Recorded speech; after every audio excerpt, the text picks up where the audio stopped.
You see that, oh, may something's wrong sa anak ko, but this is just how they're coping up. Actually, you think they're panicking, they're actually relaxed when they're doing that.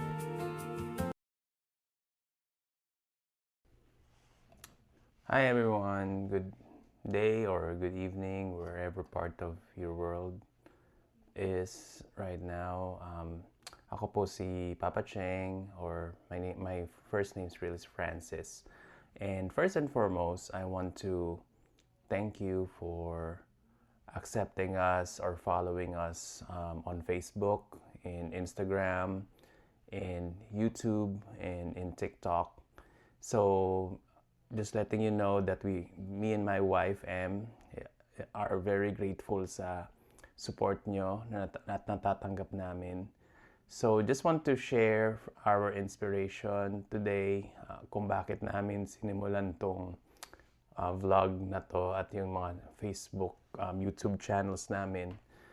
Because first and foremost, we would like to help because we received a calling from God that since we've found out the diagnosis nung firstborn namin, his name is Joshua. He's 14 years old now, but he was 4 years old nung first time siyang na-diagnose. So on our 10th year, sa mga experiences namin, sa mga pinagdadaanan pa namin noon hanggang ngayon, gusto naming ibahagi na matulungan namin kayo. Siguro nasa isang stage kayo na nagsisimula pa lang kayo na malaman na may autism yung anak nyo or loved one nyo, or right now you're still in the process of learning what is autism about. So gusto namin kayong join hand in hand sa journey na to at malaman nyo na hindi kayo nag-iisa. So today, I want to share a topic na I pray na makatulong sa bawat isa, especially kung nasa first stages ka ng kaalaman mo patungkol sa autism o ngayon mo pala natuklasan yung autism ng loved one mo or anak mo. So, what to do when you find out that your child has autism? Definitely, gusto kong i-share na hindi madali. At first, actually, even Joshua was 2 years old that time. Maraming na rin nakakapansin na naging isolated siya, mas gusto niyang maglaro mag-isa, hindi siya mabilis makakonect sa mga ibang batang same 2 years old na katulad niya. So, masasabi ko na meron na kami napapansin, at hindi lang kami, pati yung mga kaibigan namin o pag uma-attend kami sa birthday party, napapansin nila yung mga symptoms na yon. And first, syempre, hindi, bata lang yan, di ba? Lalaki din yan.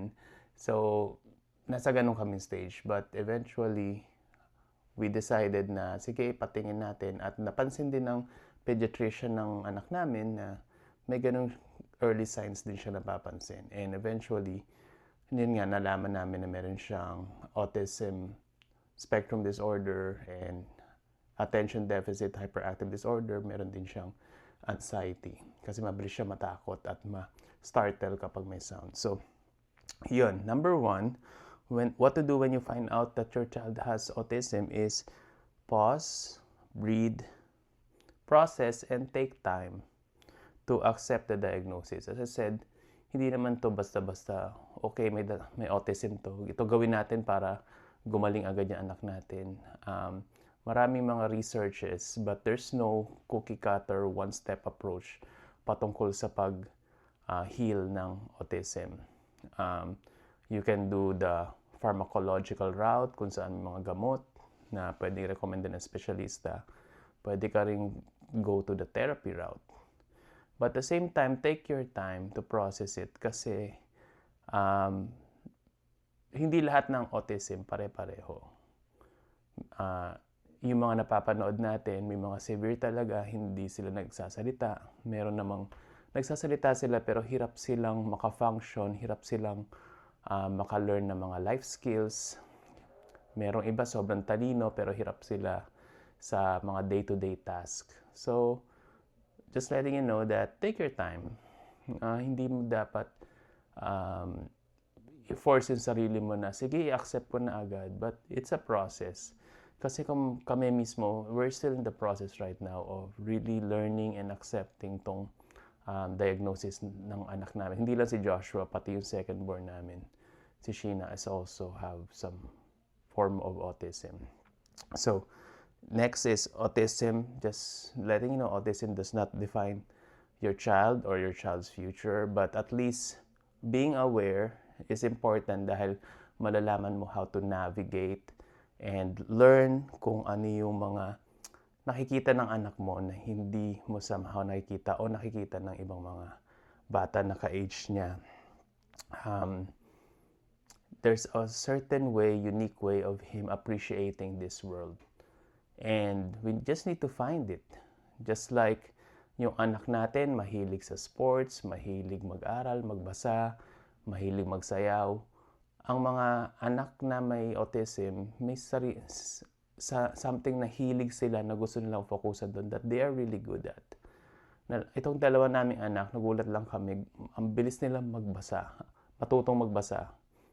Yung youngest namin at the age of before 2 years old, nagbabasa na siya ng mga storybooks and walang nagturo sa kanya magbasa. So, but until right now, mahilig pa rin siya magbasa, and that's something that she is very interested in. So, just support it.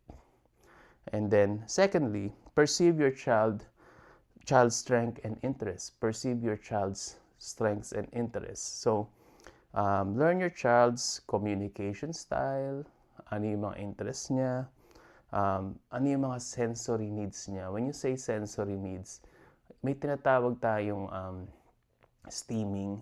Meron siyang certain gestures o patterns na ginagawa niya parati. Pwedeng flapping hands, pwedeng tawa siya ng tawa, or running around. This is something that, you see that, may something's wrong sa anak ko, but this is just how they're coping up. Actually, you think they're panicking, they're actually relaxed when they're doing that. I suggest that have a safe space for your child. Minsan gusto rin nila mag-jump lang sa trampoline, and that's a form of sensory integration ng katawan nila. So, give them time, give them a safe space.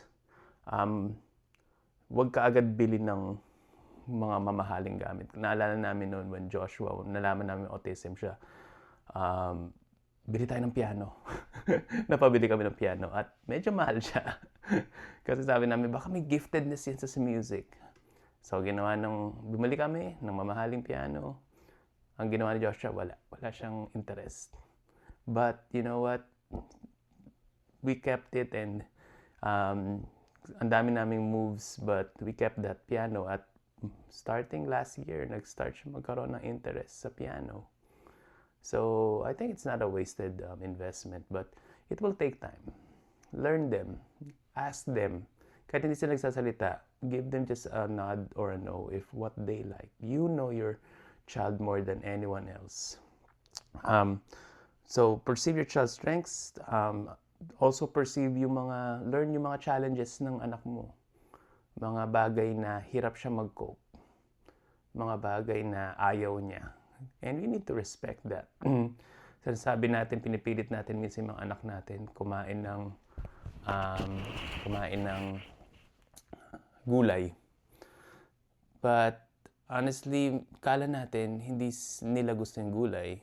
Actually, yung anak namin, firstborn namin, kumain siya ng prutas at gulay nung about 3 to 4 years old. Pero nawala yun.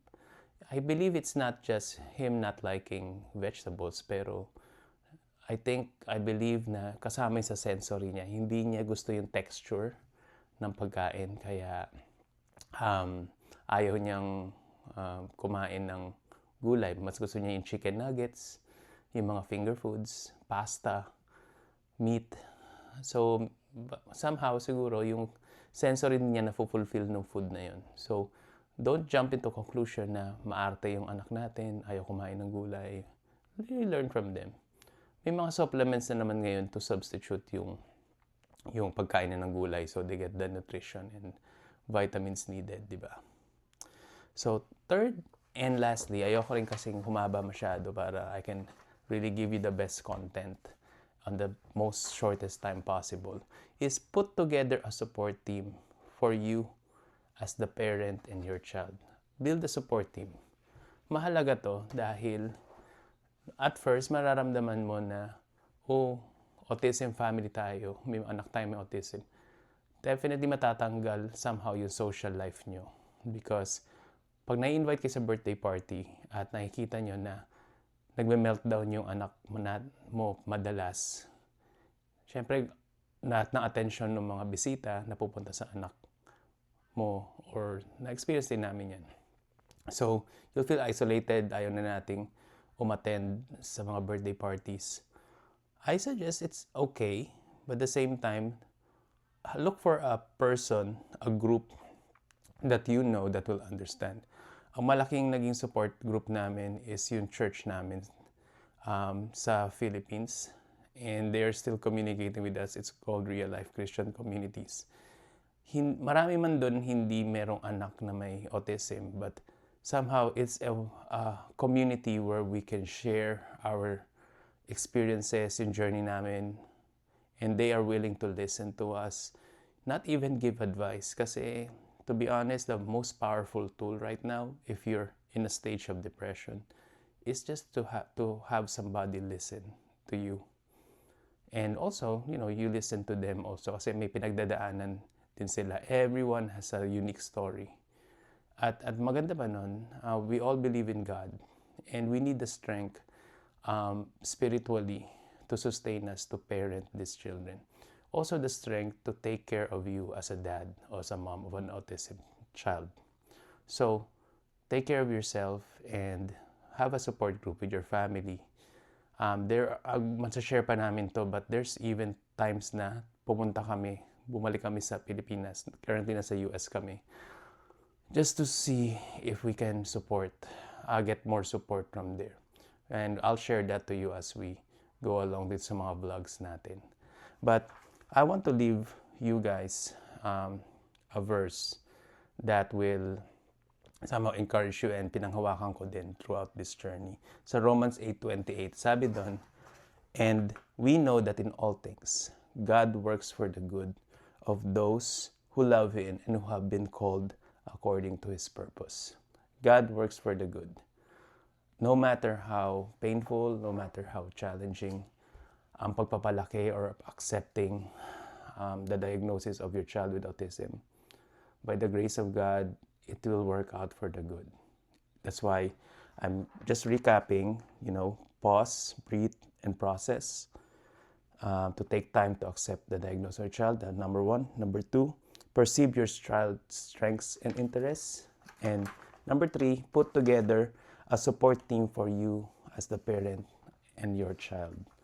So, by doing that, I pray that you will have the strength to endure itong journey to. And if you feel like this message has resonated upon you, feel free to like, share, even comment. I want to hear kung saan po nakakarating tong aming vlog or tong message, so we can connect with you and somehow help you in this journey.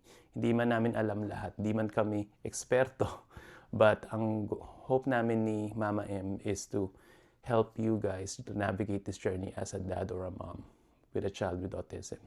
So, thank you very much, and sa susunod na vlog natin, I pray na magsama-sama tayo ulit. Thank you very much, and don't forget to subscribe, follow, and like in all our social media accounts. Have a good one, guys. God bless.